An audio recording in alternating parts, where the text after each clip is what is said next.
যারা একবার বুঝে যায় আপনার কোনো গুরুত্ব নেই তাদের কাছে, তাদের থেকে নিজেকে সময় মতো সরিয়ে নিতে না পারলে এই গুরুত্বহীন হয়ে যাওয়ার অনুভূতিটাই আপনাকে নির্ধারণ যন্ত্রণা দেবে।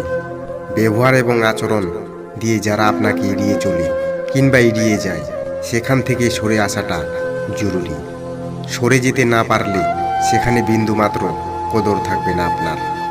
এদিকে এমন নিজেকে অসহায় করে তোলা, অন্যদিকে সবার এমন অবহেলা, উদাসীনতা আপনাকে আরও বেশি যন্ত্রণা দেবে। নিজেকে এতটা সস্তা করে তুলবেন না যতটা সস্তা ভেবে মানুষ যা ইচ্ছে তাই করতে পারে আপনার সাথে। আত্মসম্মানবোধ থাকাটা জরুরি। যারা ভালোবাসা কিংবা উদারতা বুঝে না, তাদের স্পর্শে থাকলে নিজের আত্মসম্মান বিসর্জন দিতে হয়।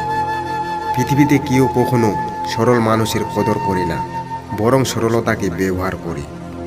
আর যাদের কাছে গুরুত্বহীন মনে হয় নিজেকে, ঠিক তাদের কাছে কখনো সম্মান এবং ভালোবাসা আশা করতে নেই। ওই স্থান আপনাকে কখনোই সুখ দেবে না, আরও বেশি মানসিকতা যন্ত্রণা দেবে। যারা আপনাকে মূল্য দেয়, গুরুত্ব দেয় এবং আপনাকে মূল্যায়ন করে, তারা আপনাকে কখনোই হারাতে চাইবে না।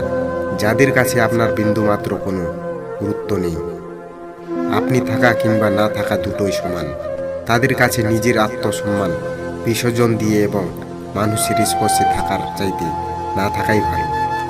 ভালোবাসা, আবেগ, অনুভূতি, উদারতা এবং সরলতার মূল্য অনেক। আপনাকে শুধু বুঝতে হবে